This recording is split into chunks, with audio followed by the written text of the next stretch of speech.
धर्मेंद्र प्रधान के बाद अचानक अमित शाह के इस्तीफे की खबर सामने आने वाली है। 12 साल में पहली बार प्रेशर में दिख रही भारतीय जनता पार्टी की सरकार और भारत के मुसलमानों ने अमित शाह और भारतीय जनता पार्टी की सारी प्लानिंग को खराब कर दिया है। सुप्रीम कोर्ट ने छात्रों पर ऐतिहासिक फैसला सुनाया और आज की वीडियो में भारत के 80 करोड़ हिंदू समाज के लोगों को मैं पैगाम दूंगा कि आखिर क्यों आरएसएस से नफरत करता है भारत का मुसलमान। पूरी वीडियो को अंत तक जरूर देखिए। उससे पहले अस्सलाम वालेकुम रहमतुल्लाहि व बरकात। अल्लाह के नाम से शुरू जो बड़ा मेहरबान और निहायत रहम करने वाला है। मैं हूं मोहम्मद नफीस अंसारी और आप देख रहे हैं द पॉलिटिकल। एक तरफ जब कांवड़ यात्रा में कांवड़ी निकलते हैं जो बिना हेलमेट और बिना रूल को फॉलो करते हुए जाते हैं, उनको हमारे देश की पुलिस और जवान पानी पिलाती है और सम्मान करती है। लेकिन वही जब जंतर मंतर में स्टूडेंट अपने हक की मांग कर रहे थे, प्रोटेस्ट कर रहे थे कि धर्मेंद्र प्रधान एक नकारा एजुकेशन मिनिस्टर, उसका इस्तीफा होना चाहिए, तो ऐसे प्रदर्शनकारियों पर दिल्ली पुलिस लाठी चला रही थी, यहां तक के बैलेट गन यानी गोली तक चला रही थी। अब सवाल यह खड़े होता है कि 21 छात्र छात्राओं ने अपनी जान दे दी क्योंकि नीट पेपर लीक हुआ और वो डिमोटिवेट हो गए, उनकी जिंदगी बर्बाद हो गई। उसके बदले में एक आरएसएस का नेता ने रिजाइन दिया तो दूसरे आरएसएस का नेता ने कमाल संभाला है। एक तरफ धर्मेंद्र प्रधान आरएसएस का बहुत बड़ा नेता जिसने इस्तीफा क्यों दिया और इसके पीछे भी बीजेपी का बहुत बड़ा हाथ है, वो भी मैं आपको बताऊंगा। साथ ही प्रहलाद जोशी जिन्होंने नया मोर्चा संभाला है, वो उनसे भी बड़े आरएसएस के नेता हैं और इन दोनों का सिर्फ एक ही मकसद था कि भारत के इतिहास के साथ छेड़छाड़ किया जाए। जो आरएसएस भारत के लोगों को पढ़ाना चाहता है वही भारत के लोग पढ़े, जबकि जो रियल हिस्ट्री है उसको पूरी तरीके से खत्म कर दीजिए। मैं भारत के हिंदू समाज को यही बताना चाहूंगा, तमाम लोगों को यह समझाना चाहूंगा कि इतिहास को बदला नहीं जा सकता है, लेकिन इतिहास बनाया जरूर जा सकता है। पिछले वक्त में जो हो चुका उसे पढ़ना पड़ेगा और हिंदू समाज को कुछ नया करके इतिहास बनाना पड़ेगा। जैसा कि धर्मेंद्र प्रधान का इस्तीफा अपने आप में एक इतिहास है। अब खबर यह उड़ रहा है कि धर्मेंद्र प्रधान के बाद नितिन गडकरी और निर्मला सीतारमण और कई रिपोर्ट में तो अमित शाह जी का भी नाम है कि वो इस्तीफा देने वाले हैं या फिर प्रेशर बनाया जा रहा है। तो देखिए, 3 आरएसएस के नेता अगर जाएंगे तो 30 और आरएसएस के नेता उसकी जगह ले लेंगे, यही सच्चाई है। अब इसका पूरा पैटर्न समझिए। कोलकाता में प्रोटेस्ट हुआ स्टूडेंट के समर्थन में सरकार के खिलाफ। ये प्रोटेस्ट वायलेंस में बदल गया और इस वायलेंस में जो पश्चिम बंगाल के हमारे सीएम शुवेंदु अधिकारी जी है, उन्होंने इस वायलेंस को मुस्लिम समाज से जोड़ दिया और फ्राइडे से जोड़ दिया, जिसके रिगार्डिंग एक 15 से ज्यादा लोगों को अरेस्ट किया गया और उन 15 में से ताज्जुब की बात है कि 15 में से 14 नाम मुसलमानों के थे।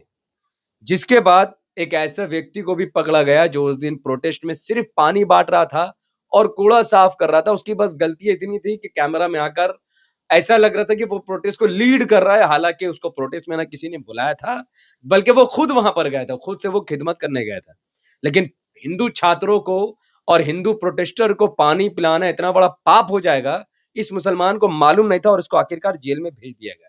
लेकिन सुप्रीम कोर्ट ने अब ये आदेश दिया है कि जो भी छात्रों पर कोई केस चल रहा है उसे खत्म कर दिया जाए, जिसका कोई भी क्रिमिनल बैकग्राउंड नहीं है, क्योंकि सुप्रीम कोर्ट जानता है कि अगर ये छात्र आंदोलन और ज्यादा फैलेगा तो ये भारतीय जनता पार्टी की सरकार को उखाड़ कर फेंक देंगे। तो ये प्रेशर बीजेपी और कोर्ट पर साफ साफ नजर आ रहा है और आखिरकार जिन लोगों को अरेस्ट किया गया था उनको छोड़ दिया गया है।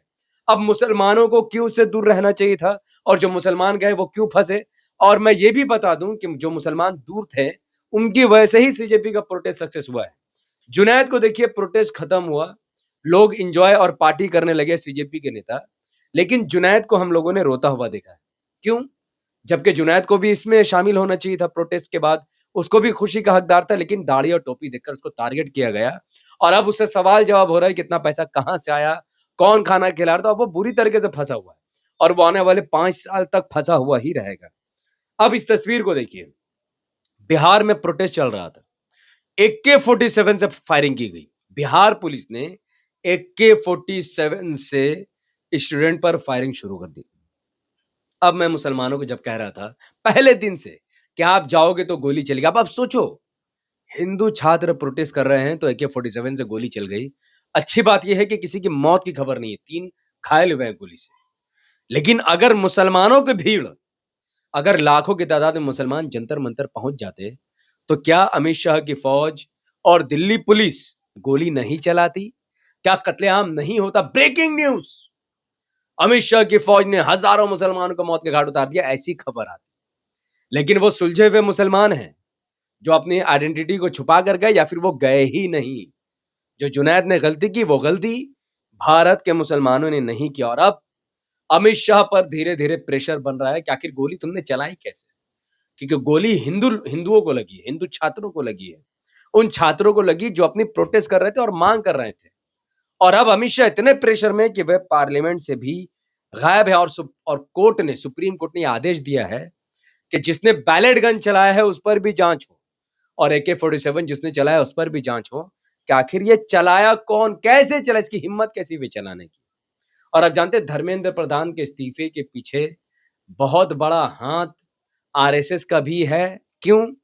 क्योंकि ये वही धर्मेंद्र प्रधान है जिन्होंने यूजीसी रूल को लागू किया। यूजीसी, सही सुन रहे हैं, यूनिफॉर्म ग्रांट कमीशन, जिसके तहत ये बताया गया कि अपर कास्ट के अगर बच्चे लोअर कास्ट के बच्चे का मजाक उड़ाएंगे तो उनको सस्पेंड कर दिया जाएगा, उन पर कानूनी कार्रवाई होगी। ये साबित किया जा रहा था कि तमाम अपर कास्ट के लोग खराब है, हालांकि मैं नहीं मानता। ये कानून अपने आप में अजीब है, एक खास समाज को बदनाम करने वाला कानून है। हर अपर कास्ट का आदमी छूत छात नहीं मानता है, लेकिन यह कानून बता रहा था। तो इसको कैसे हटाया जाए? उसके बाद सीजेपी का आंदोलन हुआ, फिर प्रेशर हुआ और उसके बाद इसने रिजाइन कर दिया। तो आपको लगता है कि ये प्रोटेस्ट हाईजैक नहीं था? आपको लगता है कि ये प्रोटेस्ट में आरएसएस का कोई हाथ नहीं था या बीजेपी का कोई हाथ नहीं था? मैं इस बात को नहीं मानता। और इतनी मेहनत करने के बावजूद भी आज हमारे पास एक ऐसा एजुकेशन मिनिस्टर है प्रहलाद जोशी के नाम से, जिनका बयान है कि कांग्रेस के दौर में लाइट जाती थी इसीलिए भारत में ज्यादा बच्चे हैं। सोचिए इतना इनका इनका इतना खराब दिमाग है। और भारत का मुसलमान आरएसएस से क्यों नफरत करता है? इसलिए नफरत करता है क्योंकि जब से भारतीय जनता पार्टी की सरकार आई है, जब से आरएसएस का ये जो एजुकेशन मिनिस्टर बना है, तब से लेकर अब तक पूरे भारत में 94,000 सरकारी स्कूल बंद हो चुके हैं। 2,28,00,000 ऐसे बच्चे हैं जो अच्छी क्वालिटी के साथ शिक्षा हासिल करना चाहते हैं पर नहीं कर पा रहे हैं। और हर रोज भारत में 25 से ज्यादा स्कूल बंद होते हैं। चूंकि आरएसएस देश को आगे बढ़ाने के लिए कोई योगदान नहीं करती, देश को आगे बढ़ाने के लिए कोई काम नहीं करती, बल्कि उनका पूरा काम ही देश को बर्बाद करने वाला है। इसीलिए भारत का मुसलमान आरएसएस और बीजेपी से नफरत करता है और करता रहेगा। अगर आरएसएस मुसलमानों से नफरत करता है लेकिन भारत में स्कूल, कॉलेज, हॉस्पिटल बनाने में योगदान देता है, तो फिर हमें आरएसएस से दिक्कत नहीं है। लेकिन हकीकत यह है कि आरएसएस के जो भी नेता भाजपा में और जो मंत्री में, वो आरएसएस के लिए काम कर रहे हैं, वो देश के लिए काम नहीं कर रहे हैं। और हमें अफसोस है इस बात का कि 2014 से लेकर 2026 तक एक भी ऐसा स्कूल आप एग्जाम्पल नहीं दे सकते कि हर राज्य में मोदी सरकार ने खोला और वो प्राइवेट से बेहतर हो, ऐसा एक भी नहीं। जबकि हमारे पास 40 लाख करोड़ से भी ज्यादा बजट है और हर राज्य में 10 नए स्कूल, कॉलेज और हॉस्पिटल खोले जा सकते हैं हर साल। हर राज्य में हर साल 10 स्कूल, 10 कॉलेज और 10 अस्पताल खोले जा सकते हैं और 2 आईआईटी खोले जा सकते हैं। इतना हमारे पास पैसा है। लेकिन आपके पास ये खबर नहीं, क्योंकि ये होता ही नहीं। पूरा मुद्दा हिंदू और मुसलमान है। तो जो हिंदू भाई बीजेपी का सपोर्ट करते हैं, ये उनकी मर्जी है। लेकिन मेरा मानना है कि बीजेपी देश हित में काम नहीं कर रही। इसीलिए मैं और मुस्लिम समाज कभी भी बीजेपी का समर्थन नहीं करेंगे जब तक कि वह स्कूल, कॉलेज, हॉस्पिटल प्राइवेट अस्पताल से बेहतर ना बना दे और भारत के हालात को अमेरिका और चाइना से बेहतर ना बना दे। तब तक मुस्लिम समाज का सपोर्ट आरएसएस और बीजेपी को नहीं मिलेगा।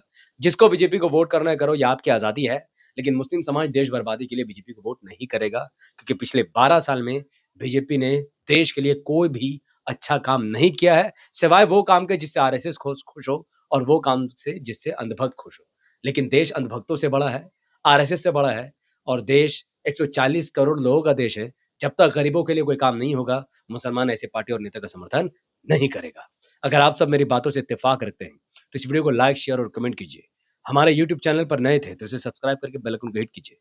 अगर आप सब इस वीडियो को हमारे फेसबुक पेज द पॉलिटिकल पर देख रहे थे, इसे लाइक और फॉलो करके 5 बड़े ग्रुप में शेयर कीजिए, मुझे अपनी दुआ में रखें। बहुत-बहुत शुक्रिया। अस्सलाम वालेकुम रहमतुल्लाहि व बरकातहू। मैं था मोहम्मद नफीस अंसारी और आप देख रहे थे द पॉलिटिकल।